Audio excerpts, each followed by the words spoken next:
Chapter 307. The Enslaved Bride, Part 4. Olivia was young, tall, intelligent, and as beautiful as the river Nile. She was from the tribe of Azanda. She was born and lived most of her 19 years in Juba, the capital city of southern Sudan. For the past 2 years she had traveled between Sudan and Kenya. She worked as a nurse in Capo Etat and for some time as a reporter for the Human Rights Watch in southern Sudan. She had a Sudanese Arab boyfriend who served in the government army. The fall of Capo Etat did not only end her job, but terminated her love affair forever. The rebels had killed her boyfriend during their attack on the city. Like Malwal, Olivia was forced to join the rebels that same fateful day. She was sent to the bush to be trained and also for her profession be utilized in nursing the wounded rebels. Olivia did not enjoy her new assignment and wished that she could escape from the movement. She knew that she would not be able to run to a city, which the government army still occupied, for if she was caught she would be killed as a rebel or a spy. If she was arrested during her attempt to escape, the rebels would shoot her as a traitor. Like Malwal, Olivia was stuck in the jungle. During her training Olivia began to notice that Malwal was somehow different from the other rebels. He talked politely, behaved decently, and treated every fellow soldier with kindness. What attracted Olivia more towards Malwal was his high level of education. Most of the rebels did not even know how to read and write, whereas Malwal was a university graduate. He spoke both good Arabic and good English. It was Olivia's heart's desire to learn to speak proper Arabic. Before her boyfriend was killed, he had promised to take her to his city in the eastern region of Sudan. He began to teach her his Arabic language and culture. Olivia loved her boyfriend so much that she did not see him as an enemy. Although his death brought a sad end to their affair, still Olivia desired to go to the north and learn the language and the culture of the Arabs. Malwal discovered that Olivia shared a similar problem to his. When he trusted her, he revealed to her his desire to escape from the movement and go in search for his missing bride. Likewise, Olivia trusted Malwal and shared with him her tragedy and desire to escape.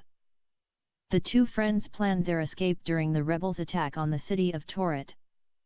The attack was scheduled to take place at midnight. Half of the movement's troops were posted on the city's outskirts on the day of the attack. Comparatively, Torit had a stronger government base than Capo Etat. Its fall would mean great victory for the southern rebels and defeat for the northern army.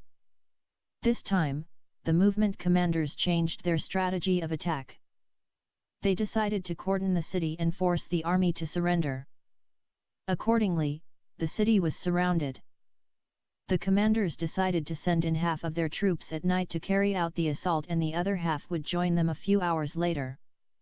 In that way, the commanders expected a crushing defeat for the government army. No matter what the cost, the rebels determined to take the city that night. No soldier was allowed to retreat or escape. This order was issued under the penalty of death. Female rebels were kept in the rear and given orders to shoot any male rebel who attempted to escape or retreat. Olivia and Malwal decided to carry out their plan of escape during the attack. Hour 0 arrived at midnight. The government army returned heavy fire at the attacking rebels. There were casualties among the first half of the rebels who attempted to enter the city. Some of the rebels were forced to retreat. A great confusion took place when some rebels began to shoot at their fellow soldiers. The first group of rebels was crushed between enemy fire and friendly fire. It wasn't until sunrise that the commanders changed their plan and ordered their soldiers to cease firing at their fellow soldiers. By then thousands of people were killed. Most of the victims were civilians. At dawn the government army fired smoking missiles into the air to prevent the rebels from seeing and identifying their targets. Nevertheless, the battle continued until late evening on the next day. The rebels could not take the city that day and they were forced to withdraw under cover of night. While the rebels were withdrawing, the government soldiers pursued them and killed many of them. During that confusion Malwal and Olivia were able to escape. The two friends made their escape when the government soldiers filled the air with white smoke. They crept on their knees for a couple of kilometers before they began to run. They ran for a long time before they felt safe and stopped. The first thing for them to do was to get rid of their identities as rebels. They took off their military uniforms. They left nothing on their bodies except their underclothes. It was a common phenomenon to see people, males and females, walking bare naked in the jungle. Some young women only covered the lower parts of their bodies and left their breasts open to the air. It was not shameful or improper behavior to walk in that fashion in the jungle. There was no place on earth so dangerous as the jungle in southern Sudan. Malwal and Olivia faced great danger. They could be assaulted and killed by wild beasts during their wandering or sleeping in the forest. To avoid such an attack, they decided one should sleep and the other should guard. They could not use the roads for fear of being spotted and shot by the government soldiers or the rebels. They had to walk between the wild trees on rough surfaces.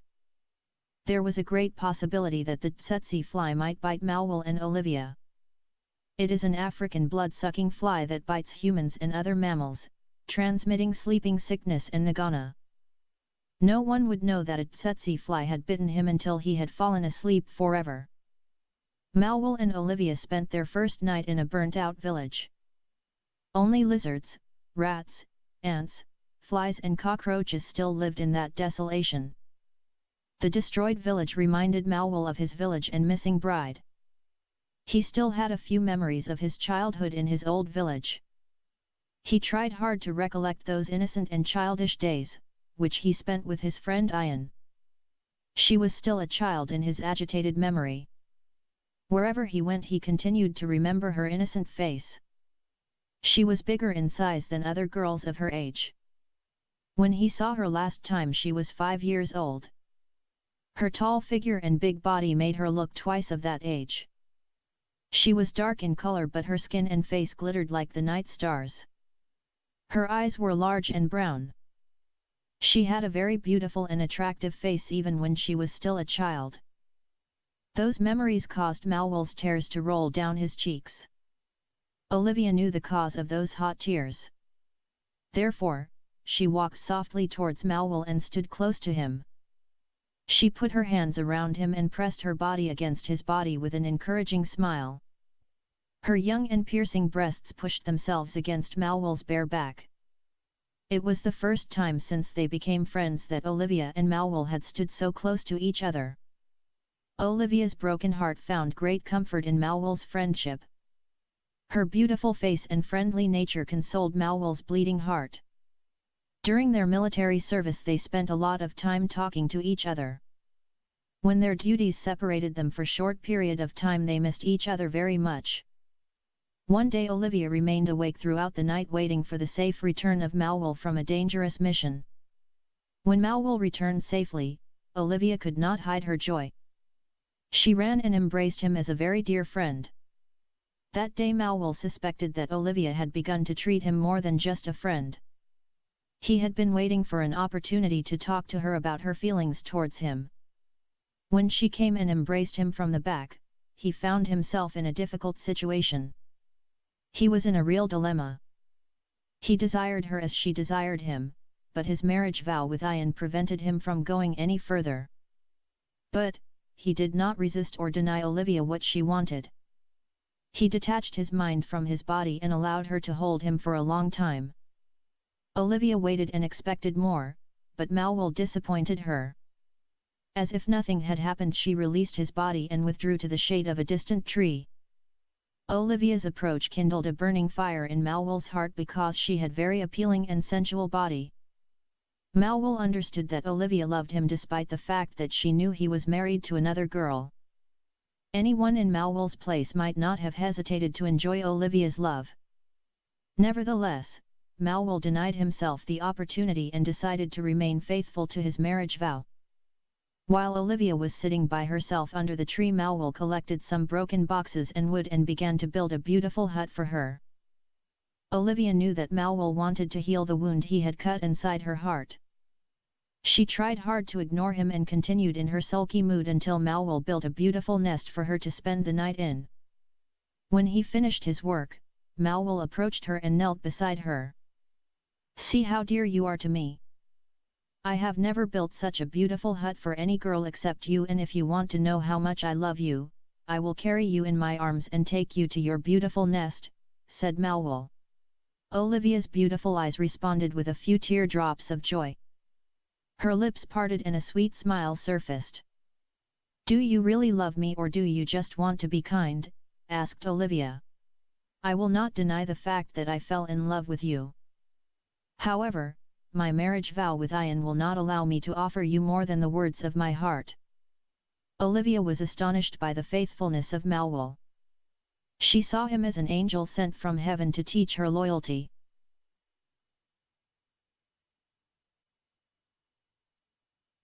She could not resist the power that forced her to embrace him again. Olivia and Malwal turned the jungle into the Garden of Eden.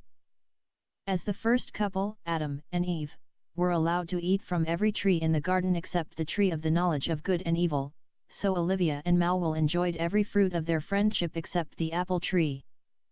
They expressed their love for each other in many ways except the forbidden way. They kissed, hugged, and slept in each other's arms. For 2 months they traveled from the southeast to the southwest of Sudan. They journeyed from the Equatoria province to the Bahr al-Ghazal province. They passed through many villages and towns. They avoided big cities where the government troops were encamped. Wherever they went they introduced themselves to people as husband and wife. They carried their weapons with them. Malwal at last reached his old village, Taula. He found nothing was left standing or living in that desolate village. Even the creeping creatures and insects seemed to have either perished with the villagers or immigrated somewhere else. Malwal fell on his knees and wept bitterly for his family and childhood friends. He remembered his innocent days when he used to run like a young deer and chase the birds. His memory took him to his beloved friend Ian. He missed her so much and longed to see her again. Whether she was still alive or dead he did not know. He responded to that question by shedding hot tears. Olivia held him in her arms and allowed him to cry out the terrible pain that burned inside his chest. No matter how much he cried that day he could not relieve himself from the pain that filled his heart. His pain turned into anger, the anger into wrath, and the wrath into vengeance. Deep down in his heart Malwal made a solemn oath that he would not rest until he avenged the innocent blood of his parents, brothers, sisters, relatives, friends, and bride, Ian. Olivia had the same feeling of anger and revenge when she saw the skeletons of the poor villagers and the tears of her friend. Wherefore, she pointed her gun towards the sky and made a vow of vengeance. "Wherever you go I will go with you, and whatever you decide to do I will do too." Malwal turned his stony face toward her and spoke through gritted teeth. "I am going to the west to look for those who killed my people and stole the women. I know how to get them. The thief will always remain a thief and he will come back to steal again." Malwal somehow knew that neither the government soldiers nor the rebels did the destruction to his village. The short time he had spent with the rebels and the fight he carried out against the government army taught him what kind of evil those fighters did to their enemies. Only the Arab Janjaweed would kill children and old people and steal cattle and women. Malwal and Olivia could not spend the night in the village due to their grief. They resumed their journey and headed towards the western region of Sudan. After 3 days, they reached a village in the border between Bahr al-Ghazal and Darfur. The inhabitants of that village were southerners who always faced attack from the Janjaweed. Malwal and Olivia met the chief of the village and expressed their willingness to join his warriors in their fight against the Janjaweed. The chief was pleased to have such brave and young fighters who were highly trained in warfare. He offered them food to eat and a small hut to live in. After they ate their food Malwal and Olivia went to sleep. They woke up very early the next day morning and left the village. From a small hill they kept watch over the village. They carried out that routine every day, until a group of the Janjaweed militia came one day to attack the village. Unfortunately, when the raid took place, Malwal and Olivia were still sleeping inside their hut. It had never happened before that the Janjaweed attacked a village at night. It seemed as if someone was spying for them and reporting the activities of Malwal and Olivia. The first hut that had been set on fire was the hut where Malwal and Olivia were sleeping. Some of the Janjaweed surrounded the hut and waited for them to come out. The two friends had to choose between being burned alive or ventured out and got shot dead. They had little time to make a proper decision. In a few minutes the little hut was turned into a furnace. Their military training helped them to choose the lesser danger. Malwal told Olivia to cover him as he shoot his way out. It was a narrow escape for Malwal. His escape drew the attention of the Janjaweed. They concentrated their efforts on shooting him. He made himself visible to them until Olivia made her escape too. Her escape was less dangerous than Malwal's. She ran around the hut and entered the bush. A few bullets were fired at her but none hit her. As soon as she reached a safe place, she replied to the enemy's fire. At the same time Malwal began to open fire on the Janjaweed. Since the time Hajrodwan began to raid the Dinka villages, he had never experienced such a resistance. For 20 years he and his men attacked the villages and every year they took young women and cattle and returned to their town. Those young women he always sold to other tribal chiefs and farmers as slaves. Although he became a very wealthy man, the habit of raiding and stealing remained in his blood. He enjoyed it as a hunter would enjoy his game. Every year Hajrodwan came with his strong and brave men and attacked one village in the south. The previous year was a bad year for Hajrodwan because he returned to his town empty-handed. Wadmira took the Dinka girls and the cattle from him and killed 10 of his men. Nothing more saddened the heart of Hajrodwan than the beautiful Dinka girl, Ayan, whom he wanted to keep her for himself as his concubine. He would have paid 1/2 of his wealth to get that girl back. He searched everywhere but could not find her. He did not know where the Hambati man had taken her. This year, Hajrodwan returned to the south to find a girl as beautiful as Ayan. In order to achieve his purpose, Hajrodwan employed a young Dinka boy to spy the villages for him. This same spy was the informant who directed Hajrodwan and his men the previous year to the village of Ayan. This year the spy saw Olivia and reported her to Hajrodwan. According to the report, Olivia was more beautiful and bigger in size than Ayan. She possessed all the qualities that an African woman should have in order to kindle unquenchable fire in the heart of a man. The only drawback about Olivia, which Hajrodwan did not like, was the fact that she was living with another man and that revealed to him she was not a virgin like Ayan. For an Arab man like Hajrodwan, virginity was more precious than silver and gold. The description of Olivia's beauty and body made Hajrodwan single out that village. He determined in his heart to kill her man and get her no matter what that might cost him.